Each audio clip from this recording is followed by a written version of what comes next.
Oi, tudo bem com você? Eu sou a Esther e seja muito bem-vindo ao meu canal. Nossa, essa vai ser a primeira vez que vocês vão estar ouvindo essa frase em vídeo. Para mim não é a primeira, porque primeiramente eu quero deixar uma coisa bem clara para vocês. Esse é o primeiro vídeo que eu posto no meu canal, mas não é o primeiro vídeo que eu gravo. Eu já tenho agora, acho que 4 vídeos gravados, que ainda estão em edição para soltar. E hoje é 24 de agosto de 2024. Agora são exatamente 3h42 da tarde. Esse vídeo deve ir ao ar hoje à noite, se Deus quiser. Mas, bom, por que eu tô falando isso, né? Eu tô gravando vídeos há mais de um mês, trabalhando neles, trabalhando nesse canal, planejando isso, sonhando com isso. E por que eu não postei, né? Algumas pessoas devem estar se perguntando. Porque eu acho que a única maneira de começar isso era com um vídeo falando sobre a mensagem da cruz. Eu sou cristã e todos os aspectos da minha vida eu não deixo de ser cristã. Vocês vão ver vídeos aqui sobre livros. Mesmo que eu fale sobre um livro que não é cristão, eu continuo sendo cristã e eu vou continuar tendo uma visão cristã das coisas. Vocês vão ver vídeos aqui sobre unboxing, maquiagem, Fórmula 1. E mesmo que eu não esteja não esteja fazendo uma reflexão cristã, trazendo um versículo, uma pregação, eu continuo sendo cristã. E eu continuo vivendo a mensagem da cruz. E esse é o meu objetivo com esse canal, trazer sim reflexões cristãs, mas também mostrar que você não precisa falar com palavras sobre o evangelho para você viver ele. Então eu quero mostrar que é possível sim ter uma vida centrada em Deus e ter uma vida feliz, ter uma vida envolta pelo Espírito Santo. Então existem vários assuntos, eu tenho vários hobbies, como eu já falei aqui, na verdade vou falar porque vocês ainda não assistiram os vídeos, eu tenho que me lembrar disso. Eu vou falar sobre unha, sobre maquiagem, sobre cabelo, sobre Fórmula 1, sobre livros, sobre tudo. E também vou falar sobre Deus, porque a minha vida, o centro da minha vida é Deus. Então não se assustem se eu estiver, sei lá, fazendo uma maquiagem e começar a falar sobre como Deus transformou alguma área da minha vida, porque isso é natural para mim. Só que para que isso se tornasse natural para mim, houve um processo. E é isso que eu quero inspirar você a viver, é isso que eu quero inspirar você a fazer com esse canal. Então, eu acho que a única maneira certa de começar esse novo tempo, de começar esse marco, é falando sobre a mensagem da cruz. Porque hoje eu só posso experimentar a presença de Deus em todas as áreas da minha vida porque eu entendi a mensagem da cruz. E eu vou falar que eu pensei em vários textos para começar esse vídeo. Eu pensei em começar esse vídeo com uma mensagem não de confronto, mas de Jeremias 7 para a igreja brasileira. Pensei em falar sobre os heróis da fé que estão lá em Hebreus. Eu pensei em falar sobre Eclesiastes, que existe um tempo para todas as coisas debaixo do céu. E sim, eu vou falar em algum momento sobre todas essas coisas. Talvez não aqui no canal, talvez em outros lugares, mas para esse tempo, eu acho que o versículo que define a minha vida, agora que vocês estão me conhecendo, né, é o versículo que é mais adequado para começar. Porque alguns de vocês com certeza me conhecem, mas outros talvez não me conheçam. E mesmo quem me conhece, talvez conheça um novo lado da Esther. E eu quero que a primeira impressão que você tenha de mim seja através do versículo que mudou a minha vida e mudou meu relacionamento com Deus.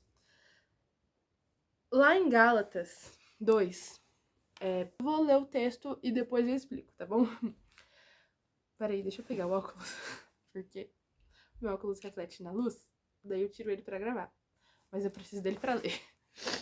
Quando, porém, Pedro veio a Antioquia, enfrentei-o face a face, por sua atitude condenável, pois antes de chegarem alguns da parte de Tiago, ele comia com os gentios. Quando, porém, eles chegaram, afastou-se e separou-se dos gentios, temendo os que eram da circuncisão.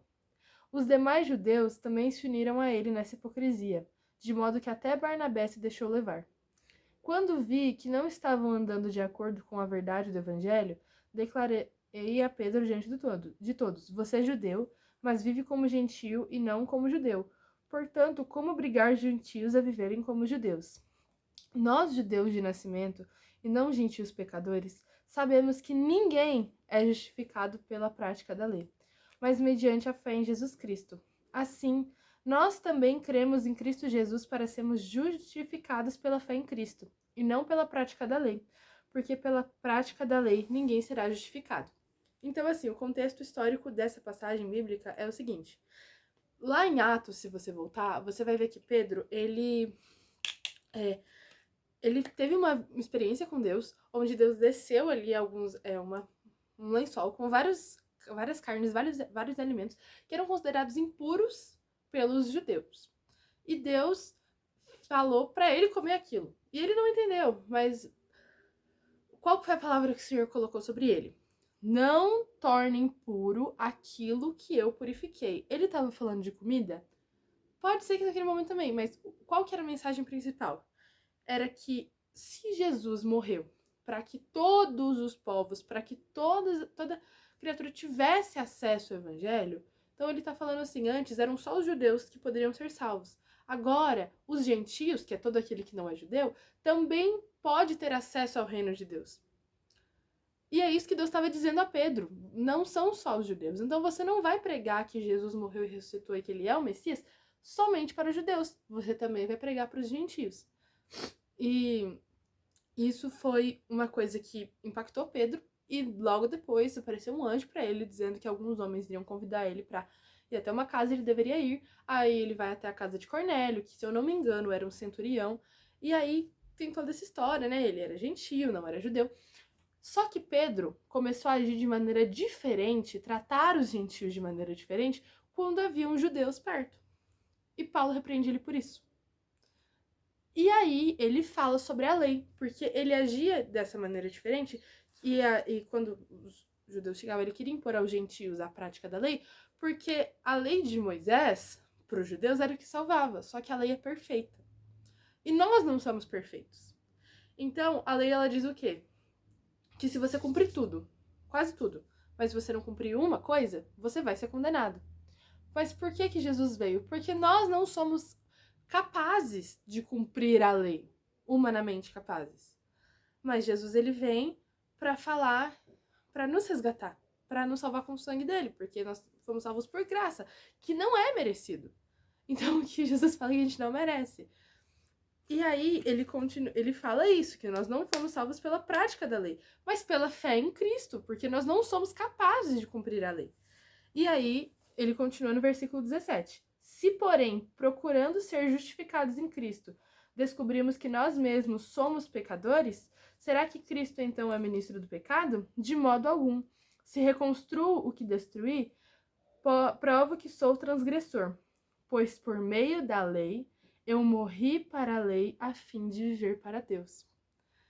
Então, que ele fala, existe a lei de Moisés, onde fala um monte de pode e não pode, pode e não pode. Uma vez, meu pai sempre conta essa história, que perguntaram para uma criança o que era a Bíblia para ele. Ele falou que a Bíblia era um monte de pode e não pode. E o não pode ganha do pode. E ele provavelmente estava se referindo ao Velho Testamento, né? Que o Novo Testamento tem muitos nãos também, mas o Velho Testamento tem muitos não pode. E aí ele fala que através da lei, desse monte de não pode, ele morreu para a própria lei, para viver para Deus. E aí que entra o versículo que eu falei que é o versículo da minha vida. Fui crucificado com Cristo. Assim, já não sou eu quem vive, mas Cristo vive em mim. A vida que agora vivo no corpo, viva pela fé no Filho de Deus, que me amou e se entregou por mim. Não anula a graça de Deus, pois se a justiça vem pela lei, Cristo morreu inutilmente. Então, o que Paulo está falando ali, né? Vou resumir, depois eu aplico só sobre o versículo. Ele diz que a lei é sim importante. A lei ela não é que ele tá falando que a lei deve ser anulada, tanto é que ele fala que Cristo não era ministro do pecado. Nós não devemos viver no pecado, nós devemos seguir a lei de Deus. Mas não é a lei que nos salva, é Jesus. E ele fala isso, que nós não anulamos a graça de Deus, porque se a justiça vem pela lei, Cristo morreu inutilmente. Então nós não somos salvos pela lei, mas nós temos que buscar viver em santidade. Mas não é esse contexto que mais me impacta. O que transformou a minha vida com Deus foi esse versículo, Gálatas 2:20. Fui crucificado com Cristo. Assim já não sou mais eu quem vivo, mas Cristo vive em mim. E a vida que agora vivo no corpo, viva pela fé do Filho de Deus que me amou e se entregou por mim. Então o que ele fala? Fui crucificado com Cristo. Ele fala que lá naquela cruz, quando Jesus morreu, ele morreu com ele. Tá falando que ele estava lá presente, foi pregado na cruz junto com Jesus? Não. Ele tá falando que o sacrifício de Jesus, ele representa a morte do velho eu dele. Então Paulo fala que quando Jesus morreu naquela cruz, quando ele aceitou e recebeu esse sacrifício, ele foi crucificado. A sua vontade foi crucificada. Por isso que ele fala, assim já não sou eu quem vivo, mas Cristo vive em mim. Então o que mudou a minha vida foi olhar e falar assim, a Esther, quando recebeu o poder de Deus sobre a vida dela, quando recebeu a graça de Deus, quando teve um encontro com Jesus, foi pregada naquela cruz. E agora a vontade já não é minha, a vida já não é minha, a minha vida é de Jesus. Foi assim que eu encontrei o equilíbrio em viver com Jesus em todas as áreas da minha vida. Não foi do dia para a noite, não foi fácil.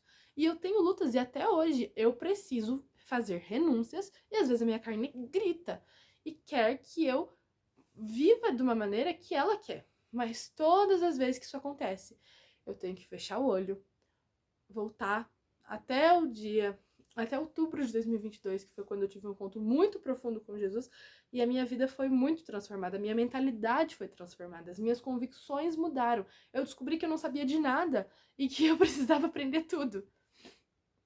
E foi ali que Jesus disse: você, se estiver disposta a entrar nessa estrada, você vai ter que morrer comigo, para que eu viva em você.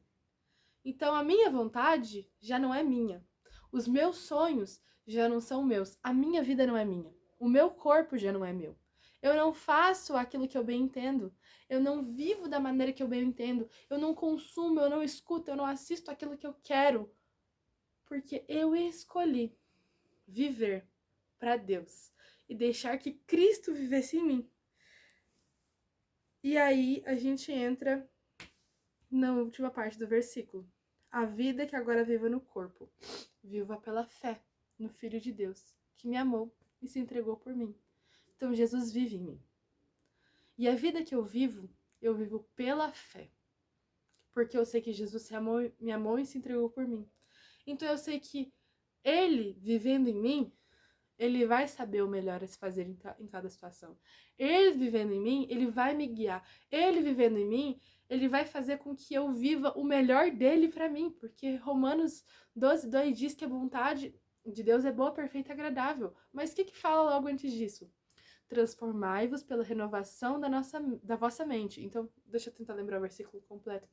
Se eu não me engano, não se amoldem ao padrão desse mundo, mas transformem-se pela renovação da vossa mente para que possam experimentar da boa, perfeita e agradável vontade de Deus. Uma coisa mais ou menos assim. Então ele fala, não se amoldem ao padrão desse mundo. Não vivam como esse mundo quer. Mas sejam transformados pela renovação da vossa mente. Foi isso que eu vivi. Quando eu entendi que Jesus morreu na cruz, foi crucificado, e naquele momento onde ele morreu e levou sobre si todo o pecado, não era para ele estar lá, era para eu estar lá. Então, a partir do momento que eu recebo o sacrifício dele, eu entendo que eu preciso abrir mão, eu preciso nascer de novo e crucificar a minha carne e dizer, Cristo vive em mim. É assim que a minha mente é renovada e é assim que eu vivo pela fé a boa, perfeita e agradável vontade de Deus. E isso não é fácil, porque Jesus nunca disse que seria fácil. No mundo tereis aflições, mas não temam, pois eu venci o mundo. Paulo diz a Timóteo quando Paulo escreve a carta a Timóteo, ele não tá reclamando. Ele não tá dizendo que ele tá triste, quer desistir da vida. Não, ele continua no ministério, ele incentiva Timóteo e ele diz: combati o bom combate, completei a carreira e guardei a fé. Paulo é um homem que teve muitas glórias posteriores à sua morte. Ele foi um apóstolo muito celebrado porque os escritos que ele deixou são muito importantes para as bases teológicas do cristianismo. Mas ele não teve uma vida fácil. Ele teve uma vida de perseguições, de doença, de prisão, de tudo que ele podia sofrer, ele sofreu. E ele foi morto, inclusive, em nome do evangelho. Então Jesus nunca disse que seria fácil, mas o prazer de viver, de habitar na casa do Senhor, de viver com Jesus é tão grande que sofrer em nome de Cristo se torna um sacrifício pequeno. Quando eu li a Bíblia, eu não conseguia entender porque Paulo continuava feliz e por que ele falava em Filipenses: aprendi a viver feliz e contente em toda e qualquer situação. Tudo posso naquele que me fortalece. Eu não me lembro se esses versículos estão juntos, tá? Mas veio na minha mente agora. Mas principalmente a parte do tudo posso naquele que me fortalece. Ele tá falando que com Deus ele pode passar por qualquer coisa, que ele vai continuar vivendo feliz e firme. E por mais que em algum momento ele fique triste, ele vai se lembrar que ele tem um Salvador, que ele tem alguém que faz com que ele possa suportar qualquer tipo de provação. Então a vida com Deus, ela não é fácil. Existem tentações, existem ataques, existem batalhas que a gente vai passar, a gente vai ser rejeitado, a gente vai ser perseguido, a gente vai ser excluído, tudo vai acontecer. Mas a boa notícia é: tudo posso naquele que me fortalece. E uma notícia melhor ainda é que o próprio Jesus disse: no mundo terei aflições, mas tende bom ânimo, pois eu venci o mundo. Jesus venceu o mundo. Ele foi crucificado, ele foi humilhado, ele foi xingado, mas ele ressuscitou e ele voltará. A nossa esperança é real. O nosso Deus não é um Deus morto. Existem muitas outras pessoas. Cada pessoa tem a sua religião, cada pessoa tem seu próprio credo, mas a particularidade do cristianismo é: Deus está vivo. Jesus ressuscitou. O nosso Senhor é vivo e ele fala. Todo dia, se você quiser escutar a palavra dele, ó, existe uma coisa que se chama Bíblia Sagrada. E você pode abrir e você pode escutar o que o Senhor falou. E ele continua falando, porque eu sei que se você abrir, orar e pedir para que o Espírito Santo te ajude, você vai entender. E o Senhor vai falar ao seu coração. Então é isso. Espero que vocês possam ter essa transformação da mente, assim como eu tive. E sejam muito bem-vindos a esse canal. E eu espero que cada um desses vídeos, não importa o tema, possa refletir como o Senhor vive na minha vida e possa te inspirar a fazer com que ele viva em você também. É isso. Um beijo e até a próxima.